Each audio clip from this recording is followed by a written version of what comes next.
बिस्मिल्लाहिर्रहमानिर्रहीम, अस्सलाम वालेकुम। आप सभी को खुश आमदीद। मैं हूं सलमान मिर्जा और अपने नए YouTube channel Salman Mirza studio में आप सभी को खुश आमदीद कहता हूं, इस दुआ के साथ कि आप जहां हो खैर वाफियत से हो, सेहतमंद हो, तंदुरुस्त हो। और ये वीडियो देखने के लिए आपने अपना कीमती वक्त निकाला है हुजूर वाला। वीडियो के आगाज में तहे दिल से आप सभी का मैं शुक्रिया अदा करता हूं। जनाब, पिछले दिनों पाकिस्तान से एक खातून उम्रे की अदायगी के लिए सऊदी अरब जा रही थी। इनको एयरपोर्ट पर ही हिरासत में ले लिया गया। इनको क्यों हिरासत में लिया गया, ये खातून कौन है और इन्होंने दौरान तफ्तीश जो कुछ इंकशाफात किए हैं आप सुनेंगे, आपके पैरों तले जमीन खिसकती हुई आपको महसूस होगी। क्योंकि सिर्फ इनको गिरफ्तार नहीं किया गया, इनको जो क्लियरेंस दी थी, इनकी बोर्डिंग हो गई थी, इनको टिकट मिल चुका था, ये अपनी फ्लाइट के इंतजार में, इंतजार वाला जो एरिया होता है वहां पर मौजूद थी कि अचानक कुछ लोग आते हैं और इनसे दोबारा इन्वेस्टिगेशन करते हैं और फिर इनसे कोई कुछ पता चलता है, वो सुनेंगे, आपके होश उड़ जाएंगे। इनके साथ साथ उस एफआईए ऑफिसर को जिन्होंने इनको क्लियरेंस दी थी सऊदी अरब जाके उम्रे अदायगी के लिए, उसको भी हिरासत में ले लिया गया।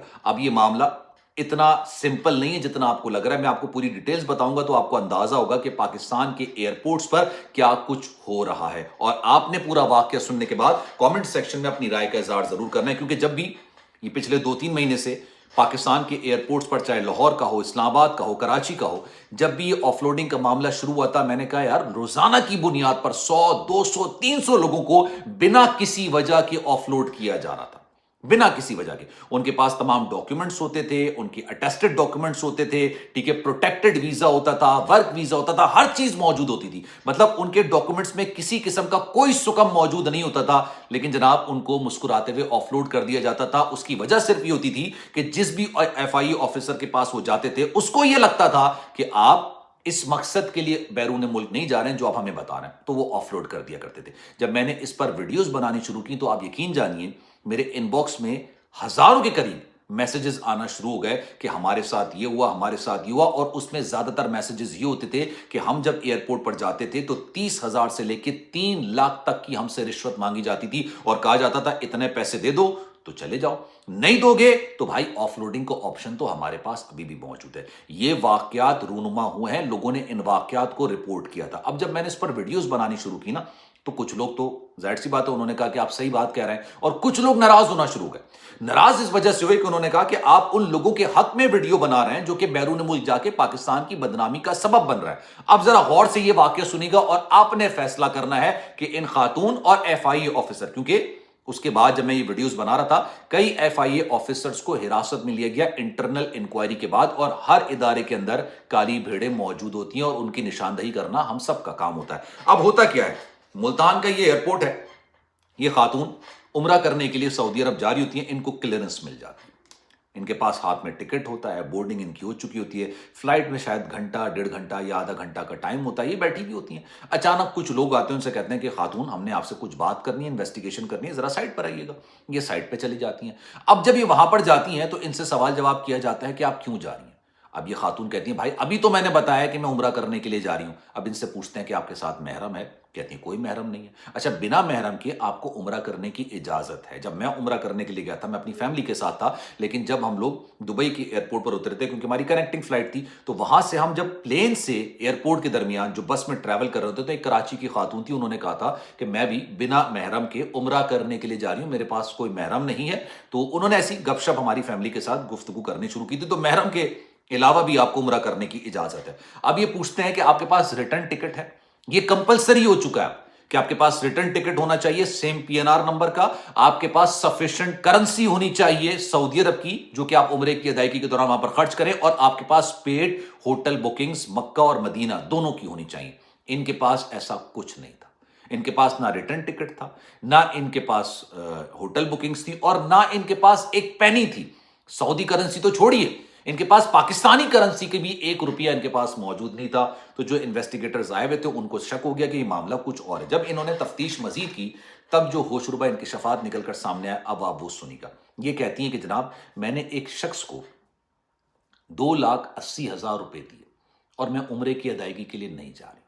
उस शख्स ने मुझे 2,80,000 रुपए लेके मुझे उम्रे का वीजा करा के दिया और यह कहा कि वहां पर आपको वो, मतलब ये शख्स उनको वहां पर जॉब पे लगा देगा। और जब इन खातून ने दरियाफ्त किया कि भाई पिछले 2-3 महीने से यहां पे ऑफलोडिंग का चक्कर चल रहा है, लोगों को जाने नहीं दिया जा रहा है, حد سے زیادہ چیکنگ کی جا رہی ہے. ایک ہی ڈاکیومنٹ کو دو تین تین جگہ سے ویریفائی کیا جا رہا ہے. تو مجھے کیسے جانے دیں گے؟ مجھے پاس تو ریٹرن ٹکٹ ہی نہیں ہے, میرے پاس تو ہوٹل بکنگ ہی نہیں ہے, میرے پاس تو کرنسی نہیں ہے. تو انہوں نے کہا کوئی مسئلے کی بات نہیں ہے, ہماری پوری سیٹنگ ہے.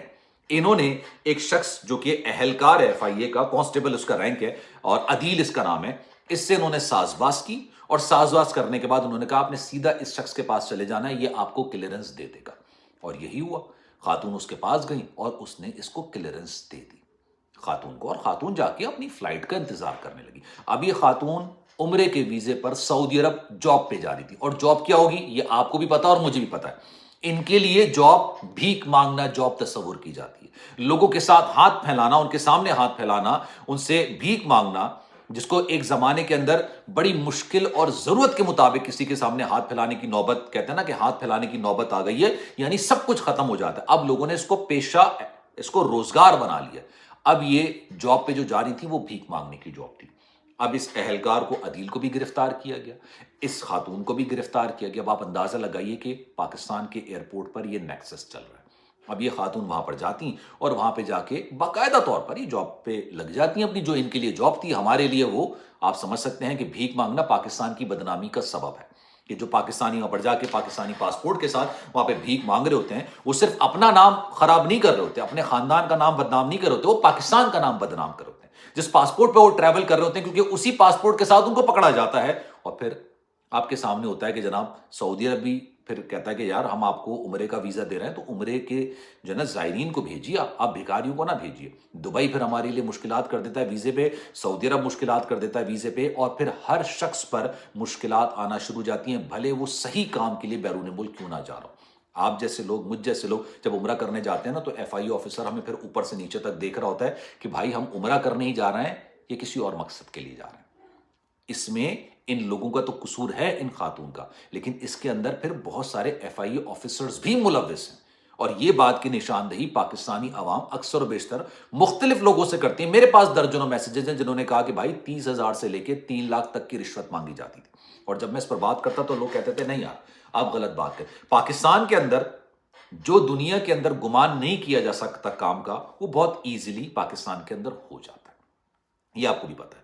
اور اس بات کی نشاندہی خود سینٹ کی قائمہ کمیٹی کے اندر خود ایف آئی اے جو ادارہ ہے اچھا کام کرتا ہے. میں پھر یہ بات کہہ رہا ہوں, لوگوں کو بیرون ملک جانے, جو کہ غلط لوگ ہوتے ہیں جن کو جانے کی اجازت نہیں ہونی چاہیے, جو بیرون ملک جا کے پاکستان کی بدنامی کا سبب بنتے ہیں, ان کو روکتے ہیں. بڑا بہترین کام کرتے ہیں, میں دل سے یہ بات کہتا ہوں. لیکن اس پہ آڑ میں کچھ ایسے لوگوں کا بھی نقصان کرتے ہیں جن کے پاس تمام ڈاکیومنٹس ہوتے ہیں, ہر چیز ہوتی ہے, لیکن شک کی بنا پر ان کو جانے کی اجازت نہیں دی جاتی.